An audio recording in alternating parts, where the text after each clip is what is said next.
Cruise जहाजावर हॅन्टा व्हायरसचा उद्रेक आणि भारतीयांसाठी महत्त्वाची माहिती. मित्रांनो, एम व्ही हॉन्डियस नावाच्या एका आंतरराष्ट्रीय क्रूझ जहाजावर हॅन्टा व्हायरस या अतिशय दुर्मिळ आणि धोकादायक आजाराचा उद्रेक झाला आहे. या जहाजावर 2 भारतीय नागरिक देखील कर्मचारी म्हणून काम करत आहेत, ज्यामुळे भारतात ही थोडी चिंतेची परिस्थिती निर्माण झाली होती.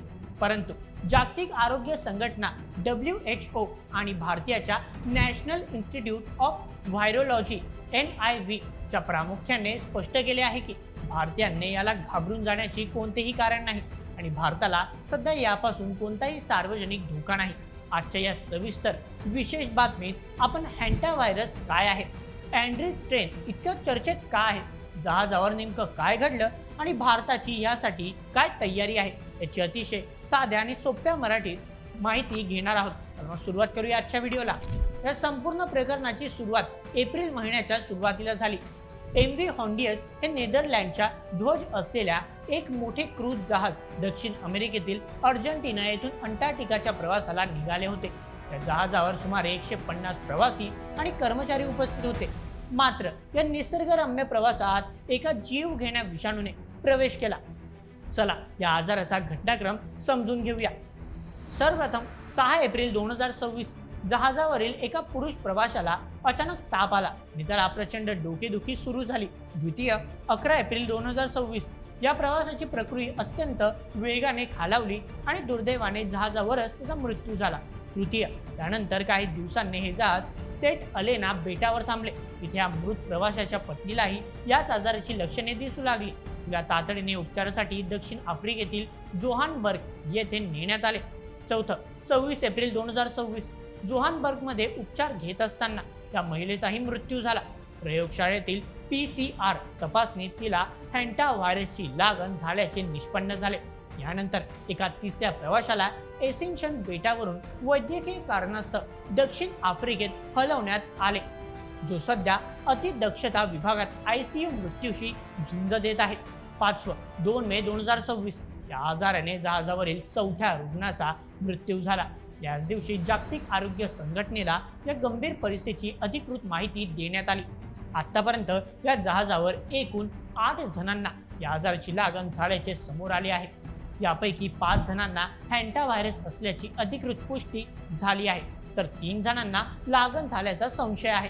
या विषाणूने आतापर्यंत 3 जणांचा बळी घेतला आहे. सध्या हे जहाज स्पेनच्या कॅनरी आयलँडच्या दिशेने जात आहे, जिथे प्रवाशांना अतिशय सुरक्षितपणे खाली उतरवण्याची पूर्ण तयारी केली जात आहे.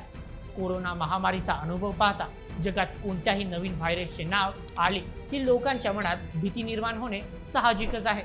मात्र हॅन्टा व्हायरस हा कोरोनासारखा अजिबात नाही. हॅन्टा व्हायरस हा एक असा विषाणू आहे जो प्रामुख्याने उंदीर आणि घुशींसारख्या प्राण्यांमध्ये शांतपणे वावरत असतो. या प्राण्यांना या विषाणूचा कोणताही त्रास होत नाही, परंतु जेव्हा माणसे या संक्रमित उंदराची लाळ, लघवी किंवा विष्ठेच्या संपर्कात येतात तेव्हा त्यांना या आजाराची लागण होते. साधारणपणे हा आजार एका माणसाकडून दुसऱ्या माणसाकडे पसरत नाही. याचे प्रमुख कारण म्हणजे जहाजावर आढळलेला विषाणू हा हॅन्टा व्हायरसचा अँड्री स्ट्रेन हा आहे. संपूर्ण जगात हॅन्टा व्हायरसच्या अनेक प्रजाती आहेत, परंतु अँड्री स्ट्रेन हा एकमेव असा प्रकार आहे जो एका माणसाकडून दुसऱ्या माणसाकडे अर्थात ह्युमन टू ह्युमन ट्रान्समिशन पसरू शकतो. तरीही एक दिलासादायक बाब म्हणजे हा आजार कोरोनासारख्या हवेतून सहज पसरत नाही. जेव्हा 2 व्यक्ती एकमेकांच्या अतिशय जवळ आणि दीर्घकाळ संपर्कात असतात, जसे की नवरा बायको किंवा एकाच लहान केबिनमध्ये राहणारे लोक, तेव्हाच हा आजार एकाकडून दुसऱ्याला होऊ शकतो. रस्त्यावर चालताना किंवा एखाद्याशी फक्त बोलताना हा आजार होत नाही.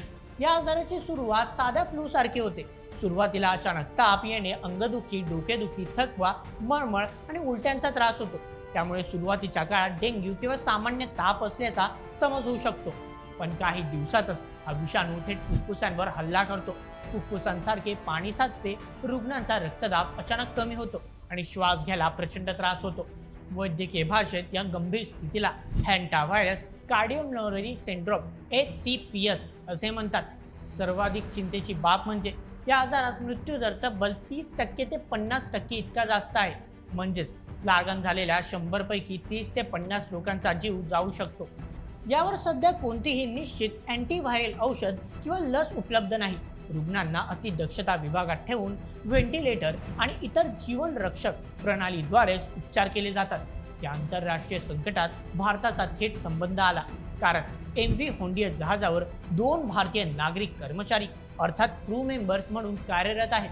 ही बातमी भारतात पसरताच लोकांमध्ये चिंता निर्माण झाली होती.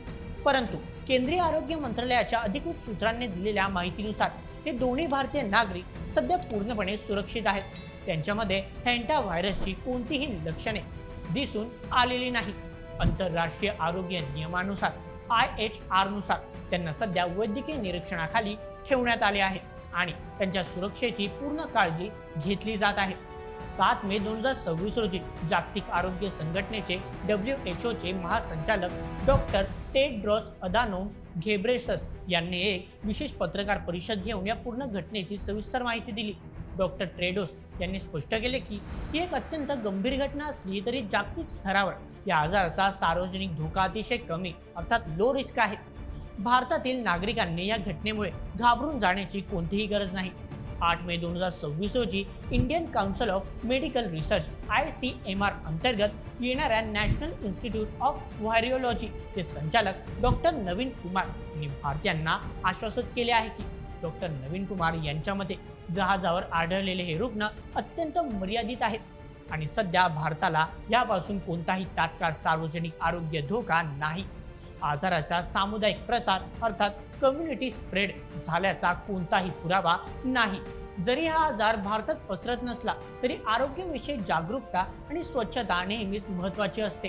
तंत्रज्ञानाने सामान्य जनतेसाठी काही अत्यंत सोप्या पण महत्त्वाच्या टिप्स दिल्या आहेत. चला ते पाहूया. सर्वप्रथम, उंदरापासून बचाव. आपले घर, कार्यालय, गोदामे आणि आजूबाजूचा परिसर उंदीर आणि घुशींपासून पूर्णपणे मुक्त ठेवा. अन्नाचे डबे घट्ट बंद करून ठेवा जेणेकरून उंदीर आकर्षित होणार नाही. द्वितीय, साफसफाईची योग्य पद्धत. डॉक्टर GC खिलनानी यांनी एक अतिशय महत्त्वाची सूचना दिली आहे. जर एखाद्या बंद खोलीत किंवा गोदामात उंदराचा वावर असेल तर तिथे झाडूने कोरडी साफसफाई ड्राय स्वीपिंग करू नका. कोरड्या साफसफाईमुळे उंदरांच्या विष्ठेतील किंवा लघवीतील विषाणू हवेत उडतात आणि श्वासावाटे शरीरात जाऊ शकतात. त्याऐवजी नेहमी ओल्या फडक्याने अर्थात वेट क्लिनिंग किंवा पाण्याने साफसफाई करा. तृतीय, हवा खेळती ठेवा. बंद असलेल्या गोदामांमध्ये, जुन्या घरांमध्ये किंवा जहाजावर काम करताना हवा खेळती म्हणजेच व्हेंटिलेशन राहील याची काळजी घ्या. चौथं, हवामान बदलाचा इशारा. डॉक्टर नवीन कुमार यांनी असेही सांगितले आहे की हवामान बदल, अचानक येणारे प्रचंड पूर, अनियोजित शहरीकरण आणि अयोग्य कचरा व्यवस्थापन यामुळे उंदरांची संख्या झपाट्याने वाढते. अतिवृष्टीमुळे उंदीर मानवी वस्त्यांमध्ये शिरतात. त्यामुळे भविष्यात अशा आजारांचा धोका टाळण्यासाठी आपल्या शहरात आणि आजूबाजूला उत्तम स्वच्छता राखणे अत्यंत गरजेचे आहे. थोडक्यात सांगायचे तर एमव्ही होंडियस जहाजावरील हॅन्टा व्हायरसचा उद्रेक ही एक गंभीर आंतरराष्ट्रीय वैद्यकीय घटना नक्कीच आहे. विशेषतः अँडी स्प्रेडमुळे एका व्यक्तीकडून दुसऱ्या व्यक्तीला संसर्ग होण्याचा धोका पुन्हा एकदा जगासमोर आला आहे. परंतु जागतिक आरोग्य संघटना, आंतरराष्ट्रीय आरोग्य यंत्रणा आणि भारताचे आरोग्य मंत्रालय हे संपूर्ण परिस्थितीवर अत्यंत बारकाईने लक्ष ठेवून आहेत. जहाजावरील दोन्ही भारतीय नागरिक पूर्णपणे सुरक्षित आहेत आणि हा आजार कोरोनासारख्या वाऱ्याच्या वेगाने पसरत नाही. ही आपल्या सर्वांसाठी अत्यंत दिलासादायक आणि महत्त्वाची बाब आहे. भारतीयांनी कोणत्याही अफवांवर विश्वास ठेवू नये आणि अजिबात भीती बाळगू नये. फक्त नेहमीप्रमाणे आपली वैयक्तिक स्वच्छता आणि परिसराची स्वच्छता राखण्यावर भर द्यावा. हेच योग्य राहील. या संपूर्ण प्रकरणावर तुमचे काय मत? तुमचे मत आम्हाला कमेंटमध्ये नक्की सांगा आणि अशाच व्हिडिओसाठी सबस्क्राईब करा भोल MH यूट्यूब चॅनलला. धन्यवाद.